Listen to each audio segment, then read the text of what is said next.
وبركاته. أهلا بكم في كورة ومدرج وحكاية شد المنصور. في هذه الزاوية نستعيد ذكريات مع رجال صنعوا الفرح وخدموا الرياضة بحب. أنا الدكتور منصور أبو حرة أستضيف اليوم زملاء وشخصين كانت لهم مكانة في ذاكرة الفريق منذ أن تأسس. عاشوا أيام شدى المنصور وأفراحه وشاركوا في صناعة تاريخ لا ينسى. أرحب بالأستاذ علي جابر والأستاذ سليمان، حياكم الله. الله يسلمك. الله يحفظك. بإذن الله يكون هذا اللقاء ممتع لكم شيق للمستمعين. نبدأ عندنا مجموعة من المحاور. المحور الأول البدايات. أستاذ علي نبغاك تعرفنا بنفسك ومن هو الشخص الذي شجعك لشد المنصور؟ علي جابر قاسم الأحمري، واللي شجعني والله أنا مريت عليه بصدفة. يوم من الأيام كنت أتمرن في جهة ثانية ومريت وشفتهم، وصراحة جذبتني التمرين لهم، وبعدين تعرفت عليهم ولقيت الدكتور منصور ورحب بي، وكانت والله بداية طيبة معهم صراحة. ويمكن الكلام هذا أكثر من 30 سنة. الله يحييك. أنا ما أذكر ذلك اليوم اللي مريت وأنا أجهز للتمرين، نزلت سلمت عليه ورحبت فيك تنضم معنا، ومن ذلك اليوم إلى هذا اليوم وأنت أكثر من أخ. وأنت والله أكثر من أخ يا دكتور منصور. الله يحييك. ويعلم الله أنها من أفضل التمارين اللي قد لعبتها معك. الله يسعد قلبك. سؤال أيضا للأستاذ سليمان، عرفنا بنفسك ومن هو الشخص اللي خلاه أو دفعك للدخول لتمارين شد المنصور؟ بسم الله الرحمن الرحيم والصلاة والسلام على رسول الله. الاسم سليمان عبد السلام النجدي، المعلم. أول ما عرفت الفريق طبعا أنا كنت أنا من سكان مدينة ينبع، وعملي كان في ينبع طبعا. ولما نقلت إلى أبها، أول ما سكنت في الخميس، فكنت ألعب مع فرق في الخميس هناك. لكن لما جيت أبها تفاجأت إنه ما في يعني ملاعب ولا في، فسكنت في شقة مفروشة بداياتي، وأنا في الشقة هناك أسمع أصوات وصافرة وكورة، قلت يعني معقول في هنا؟ فمشيت كذا وشفت الملعب اللي هو ملعب تسموه ملعب الزيت. أي. خلاص، اللي هو حاليا مكانه تأجير السيارات حاليا. فكنت متفرج ومستحي اني اشارك، ابغى اجي اشارك العب، يعني ماني قادر. فبس اناظر، وعجبني التكتيك والتمارين وتدريب، كأنك في نادي ما انت في فريق. يعني الحضور والصف، وبعدين جري حول الملعب، وبعدين تسخين، يعني ايوه اطالات. فعجبني بعد تقسيمه، عجبني، فقاعد بس اناظر. بعدين فجأة اجي الملعب مو فيه، وانتقل فين راحوا هذول؟ بعدين عرفت، انا سالت زملاء انكم انتقلتوا الى ملعب ثاني اسمه في جهة التأهيل الشامل كذا. رحت هناك، بعدين قابلتك وما قصرت يا دكتور، يعني قلت لك ابغى اشارك معكم وما قصرت والله، وقلت لي حياك الله، ومن هذاك اليوم الى الان واهلا معكم. الله يحييك. الله يسلمك. وزي ما قلت الاستاذ علي، هو من ذاك اليوم الى اليوم اخ، انت ايضا والله من ذاك اليوم الى هذا اليوم اخ وعينين في وجه. انعم واكرم بكم من زملاء. الله يسلمك. طيب، عندنا ذكريات شد المنصور. ماذا يعني لكما شعار شد المنصور؟ وما الذي يميز الفريق عن باقي الفرق في تلك الفترة وهذه؟ أستاذ علي. والله اللي يميز الفريق فريق منتظم، وفريق صراحة يعني جهودك دكتور، يعني مهما أقول ما نوفيك حق. والشعار هذا والله عزيز أنا علي، يعني خاصة أنا عزيز علي كثير. بالرغم ان في اجيال مرت على الفريق، في اجيال راحت، في اجيال جت، وانت مستمر. ودعمك للفريق ومجهوداتك هي اللي مخلى الفريق انه زي ما هو الى الان. حتى في ابها لو تروح ابها للحين ما في الا فريق واحد اللي يتمرن في الحصر اللي هو شد المنصور. اللي هو شد المنصور، غيره ما في احد. كل الفرق ذا الحين ما تقول لك فرق ما عاد في فرق. كان ابها تلاقي فيها 5 فرق، تلاقي فيها 6 فرق، تلاقي فيها 7 فرق يلعبوا في العصر، وتلاقي عندهم دورات، وتلاقي حتى الدورات انعدمت حتى في ابها. انعدمت في ابها. كان ابها يعني حتى في رمضان تلاقي فيه 2 3 دورات في ابها. الحين ولا في دورة. واللعيبة صراحة حتى في ابها صار في شح في اللعيبة.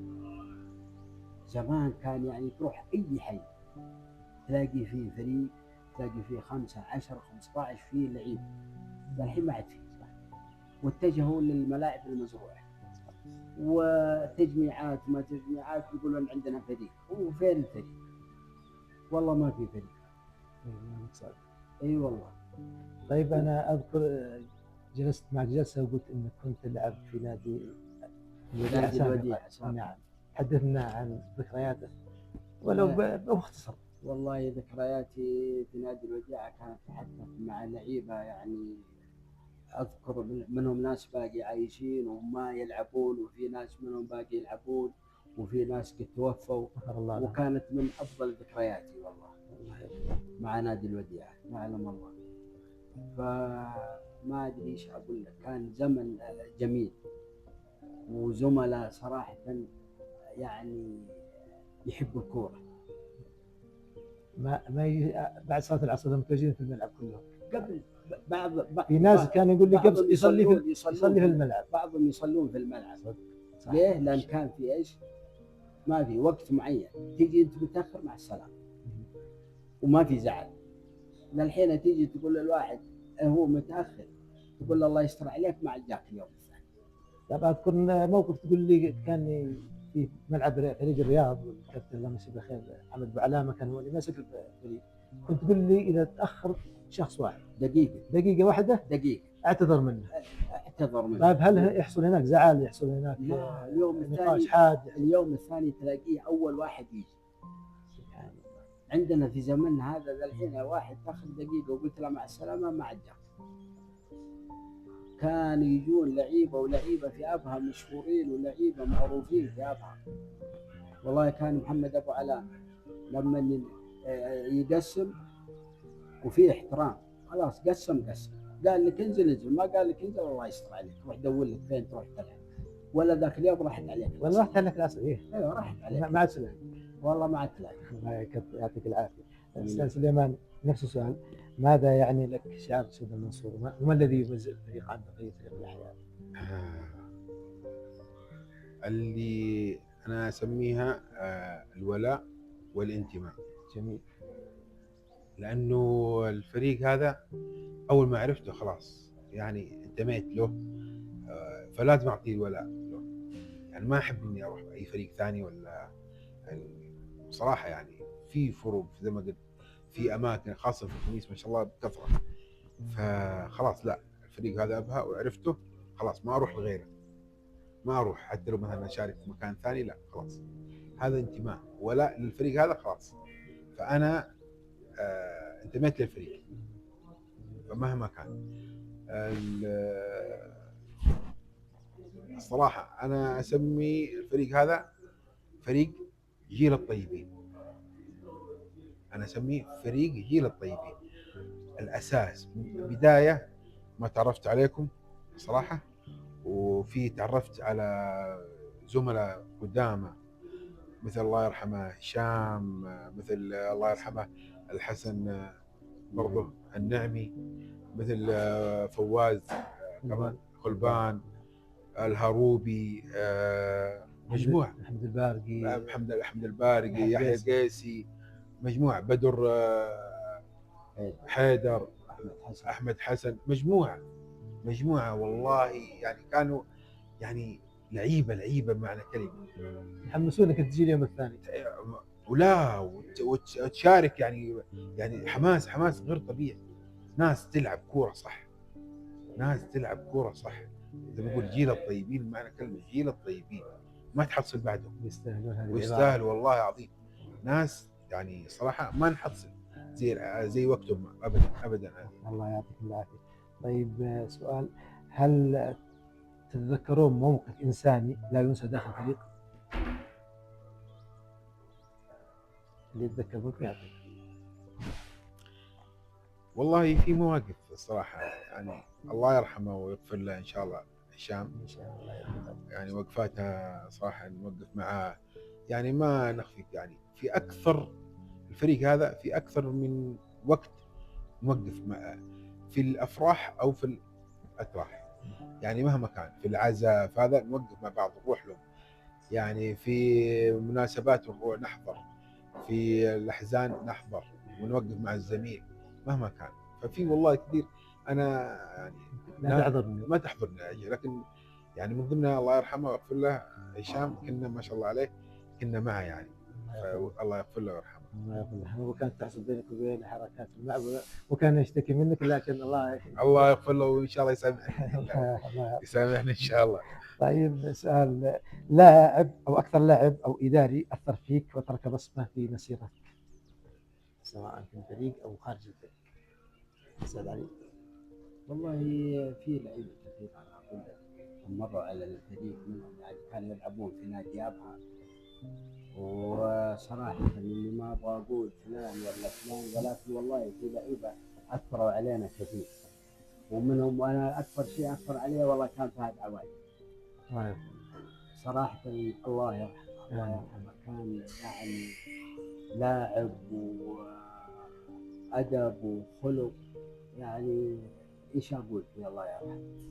والله انه اثر علي كثير انا صراحه، يعني لعبت معه كثير وانه اثر علي. غفر الله له. الله ان شاء الله يعرضه في شباب الجنه. استاذ سليمان. انا والله ما هو لان انا جاي متاخر على الفريق، يعني ما هو اللي جاي بدري، ما حصل ولا ابغى اهضم حق احد، صراحه الجميع، صراحه الجميع يعني اللي الله يغفر لهم ويرحمهم والحاضر حاليا، وانت ابو محمد يعني ما قصرت برضه، يعني من ضمن الشباب كذا، فما ابغى اهضم حق احد، فالجميع الجميع يعني له بصمه، له مواقف وله اشياء يعني الصراحه. جيب دبلوماسيه. ايوه. يعطيك العافيه. طيب ما اصعب مرحله مرت على الفريق؟ اصعب مرحله والله الوقت الان، يعني اقول لك اللي احنا فيه الان، هي يعني اقول لك انها اصعب مرحله، لان الجيل اللي الان ما في تقبل، ما في تقبل. يعني الجيل الاول كان في تقبل، كان يعني كان عندنا تمارين سويديه، كان عندنا لف على الملعب، كان عندنا تنطيط، كان عندنا ما في الفوضى اللي يعني عدم المؤاخذه في الكلمه اللي احنا فيها الان. لما تيجي تقول نبغى نلعب تمارين سويديه، نبغى نلف، وهذه في مصلحه الجميع. حتى اذكر اني كنت اعطيكم تمارين اللمسه الواحده. ايوه كل مجموعه ومجموعات، وهذا مجموعه يعني وتلعب باللمسه الواحده. أيوة. فما في يعني ما في تقبل زي الجيل الاول.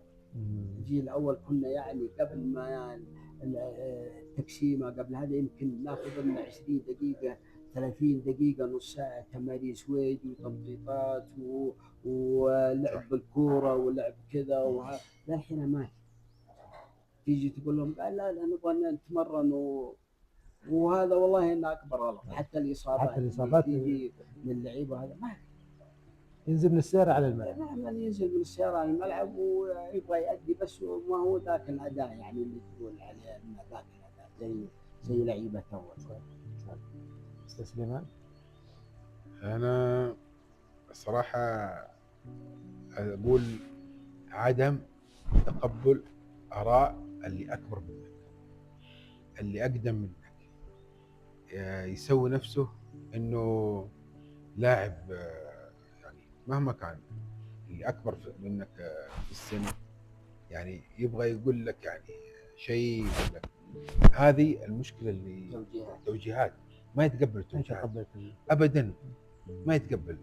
يعني تقول له مثلا اللمسه الواحده، البار